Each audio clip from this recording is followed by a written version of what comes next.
What are you going to show us today? I'm going to show you the Nektar Panorama integration with Bitwig. Just a quick look at some of the more Bitwig-esque features. Obviously the Panorama was released about 2 years ago, initially with Reason support. We then added Cubase support, we've done Logic Pro support now, and Bitwig support. And when I say support, I mean full dedicated support, full on bi-directional integration between the DAW and the product. We actually we do each DAW that we support, we do our own protocol. We don't stick with Mackie, we don't do Huey and that. It's too limiting, and you can't use more than one device anyway because it becomes a slave.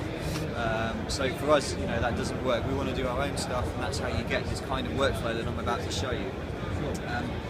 So all of the navigation is fairly straightforward. You have effectively 3 control surfaces in one. You have the mixer control surface, which this section here will control Bitwig's mixer. You have pans and solos, selects, and chord arms down here. You can toggle through them at the bottom. You have, I shouldn't say pans, because the pans are up here. This is the pan controls up here, and you have your sends 1 to 8 up here. Now, of course, little things like, okay, if I want to get to send 5, it's a pain because you have to keep pressing the button to get to send 5. So we do little things like holding the button down and turning it to make sure, using the data encoder, it's much quicker and easier to find the send you want. The controls over here in mixer mode, they will control the selected track. And the selected track is basically whatever I select with these buttons, the track buttons. And this white indicator here is telling me which track is selected at any time. Okay, I noticed that. You noticed the motor fader moving. Well, this motor fader sends high resolution data, so it's not limited to 7-bit MIDI. This gives high resolution control over automation of your track.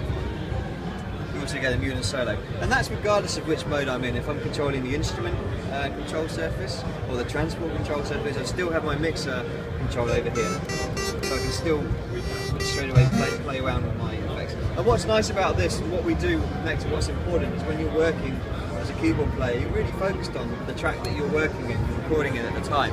And you don't want to have to think about which track it is in the mixer that you suddenly have to adjust on the volume. You don't need to, it's all there. It's always going to be there, you don't have to worry about it. Okay, so that's a very brief look at mixer mode. Instrument mode controls the device chain for the selected track. So you can see here, if I go to an instrument with lots of devices, and I use the data encoder, I can scroll along the device chain to find the different device I want to play with. And in here you can see I have several different pages.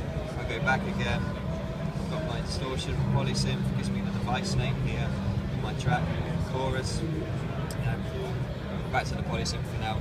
Gives you a patch name. The patch itself you can change with the patch buttons. And again, just like we saw with the with an annoyance where you want to get to the sends up here. If you want to get to a specific patch, if I go to the home page, you can see a big patch name as well. If you want to get to a specific patch, you can hold the patch button down and just scroll with the data encoder until you find the one you want. So it's quick and easy to navigate around. The instrument mode also gives you access to every controller, and in this case we've got the polysynth selected.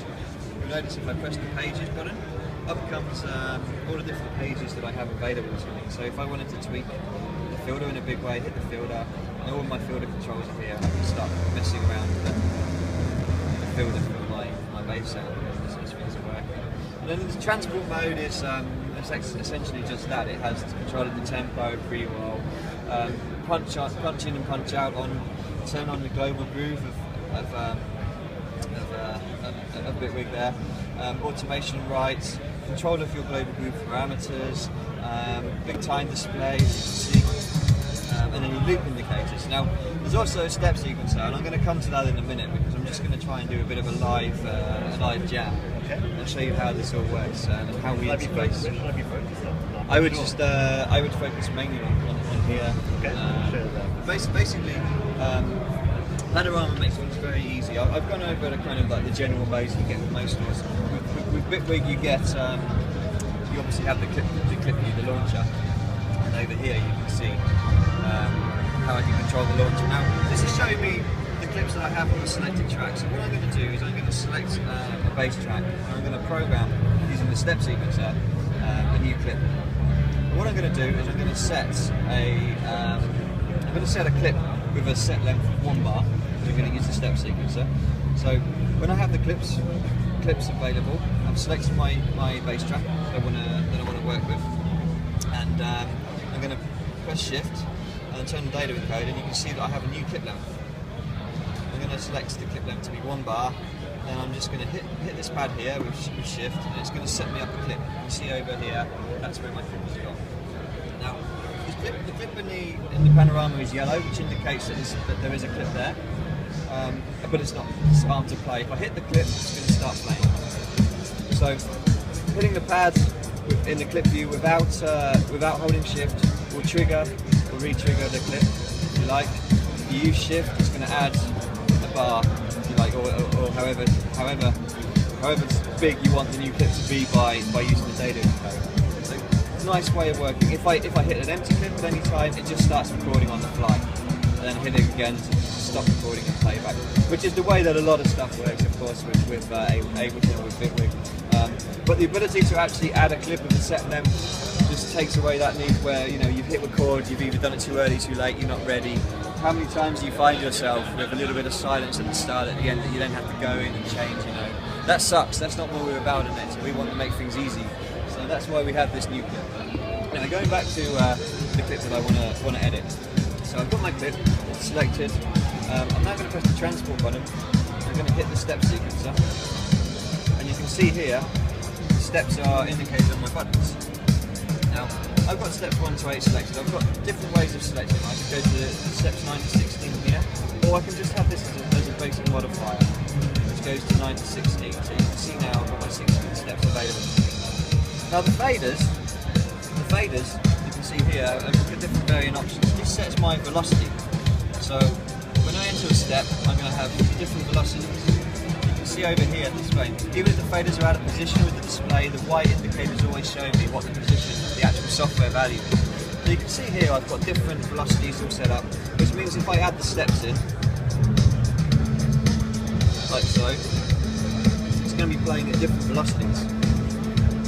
Now, what I can do after that is I can go into my instrument, hit the modulation, and because I've got different velocities for my notes, I can enter the velocity mapping mode. Now, what that does in Bitwig is it selects your velocity modulation source, and then anything I do on the panorama from there is setting the amount of modulation depth I want for that particular parameter from the velocity. So, if I go to the tone page, for example, I'm going to select a new filter. I'm just going to start tweaking the resonance.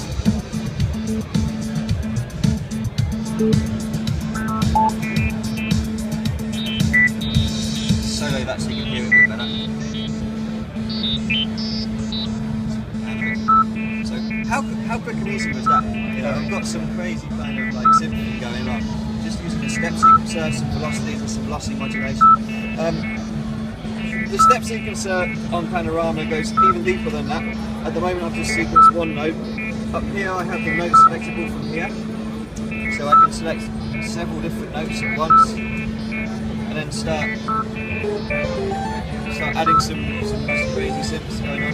The note is also selectable using the pad.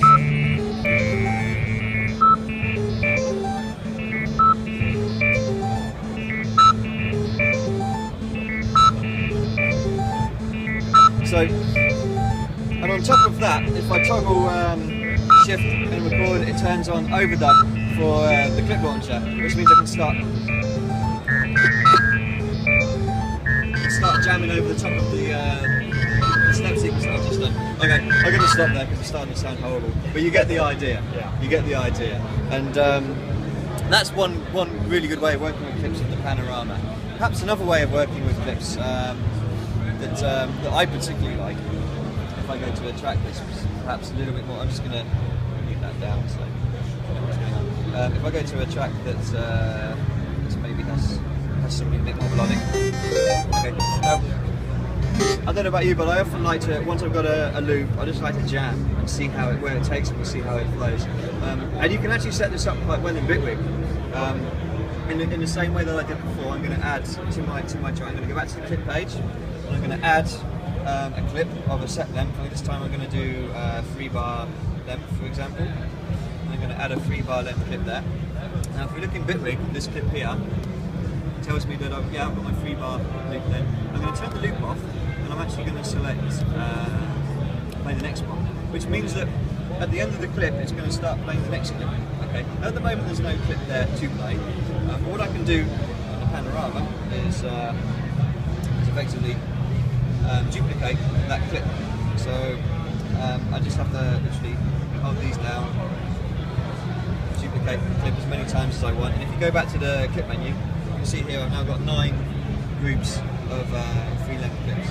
And also what's going to happen is when I trigger that clip, at the end of it it's going to go on to the next one, which means if I turn on the shift record for overdub on the launcher, I can just hit this and start.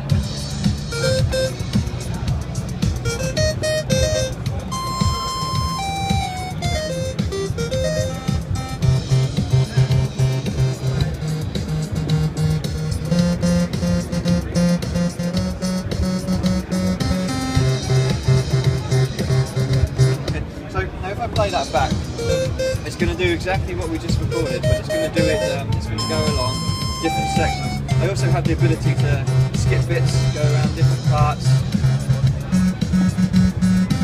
Not the best performance of anything, it doesn't sound amazing, but you get the idea of how it can work. You can just jam along, play what you want. In that case I wanted to do something a little bit more, and basically then just like, it's all cut up for you and you can audition different things. If there are mistakes you can move it. You know, it's just easy. Everything becomes easy with Bitwig and Panorama.